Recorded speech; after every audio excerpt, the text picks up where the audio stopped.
salam sejahtera untuk kita semua. Perkenalkan, saya Karin Karlina Amanda Rizky dengan NIM 2211012220005 dari Program Studi Kesehatan Masyarakat Fakultas Kedokteran Universitas Lambung Mangkurat Angkatan 2022. Kita pasti tidak asing dengan istilah dehidrasi.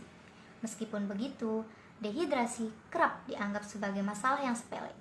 Padahal, dehidrasi yang tidak ditangani dengan baik dapat memicu munculnya penyakit-penyakit serius di dalam tubuh. Serem kan? Oleh karena itu, di video kali ini, saya akan memaparkan materi tentang pentingnya memenuhi kebutuhan cairan dalam tubuh agar terhindar dari dehidrasi. Tubuh manusia memiliki kandungan air sebanyak 50 hingga 80% dari total berat badan. Air dalam tubuh berperan dalam kerja sistem pencernaan, mengeluarkan racun dan kotoran, menjaga suhu tubuh, dan melumasi sendi-sendi.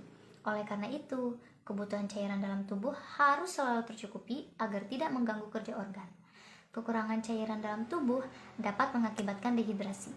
Dehidrasi seringkali dianggap sebagai rasa haus biasa.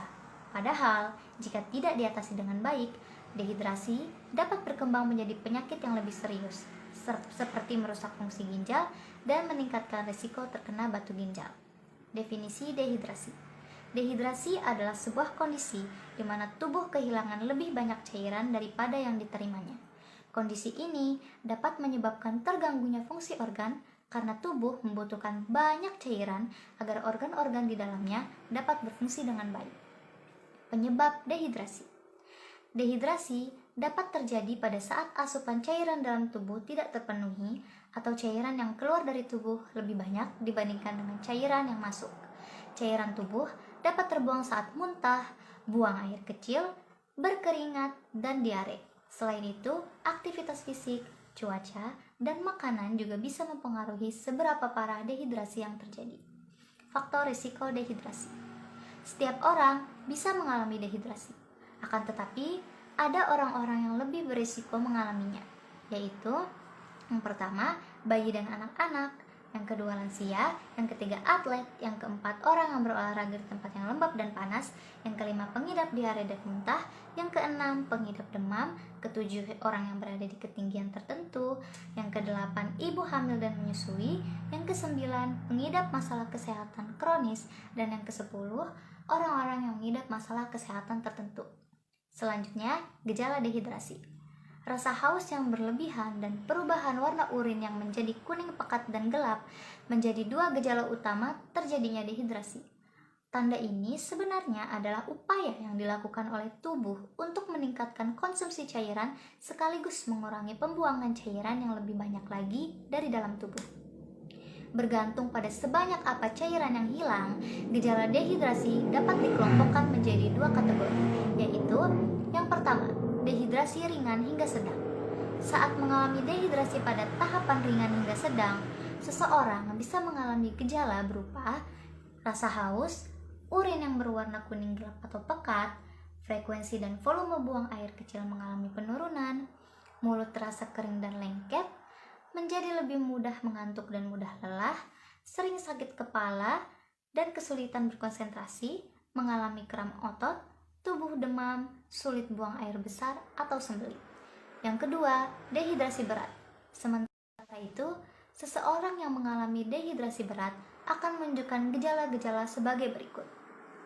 Merasa sangat kehausan, jantung berdebar tak beraturan, mengalami penurunan tekanan darah, nafas menjadi lebih cepat, mata terlihat cekung, kulit menjadi lebih kering, urin berwarna lebih gelap lagi, bahkan bisa tidak buang air kecil sama sekali, sakit kepala yang hebat, lebih sering mengantuk, terlihat linglung dan menjadi mudah marah, pingsan atau mengalami penurunan kesadaran, hingga kejang.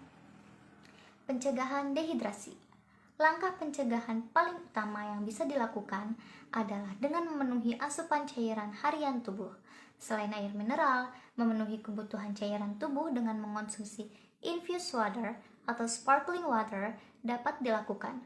Upaya pencegahan lainnya yang dapat dilakukan yaitu adalah dengan cara minum air putih setidaknya 8 gelas atau 2 liter setiap harinya untuk orang dewasa, mengonsumsi makanan dengan kandungan air yang tinggi seperti sayuran dan buah, pastikan untuk cukup minum saat sedang berolahraga, pastikan untuk memenuhi asupan cairan pada anak atau orang dewasa yang sedang sakit, batasi konsumsi minuman beralkohol dan minuman yang mengandung kafein. Penanganan dehidrasi. Satu-satunya pengobatan yang efektif untuk penanganan dehidrasi adalah dengan menggantikan cairan dan elektrolit yang hilang. Pengobatan dehidrasi tergantung pada usia, tingkat keparahan dehidrasi, dan penyebabnya. Untuk bayi dan anak-anak yang telah mengalami dehidrasi akibat diare, muntah, atau demam, dapat menggunakan cairan rehidrasi oral seperti Pedialit atau Oralit.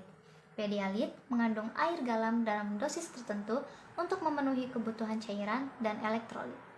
Pada umumnya, orang dewasa yang mengalami dehidrasi ringan hingga sedang akibat diare, muntah, atau demam dapat mengembalikan cairan tubuh dengan mengonsumsi banyak air atau cairan.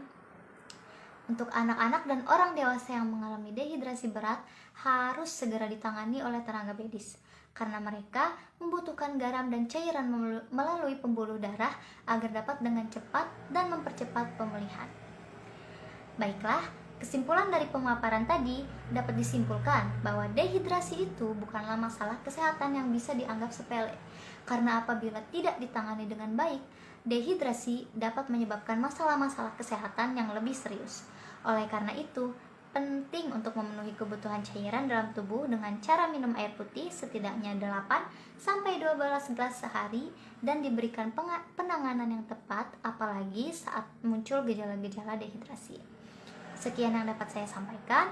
Mohon maaf jika terdapat kesalahan dalam pengucapan. Terima kasih telah menonton video ini. Wassalamualaikum warahmatullahi wabarakatuh.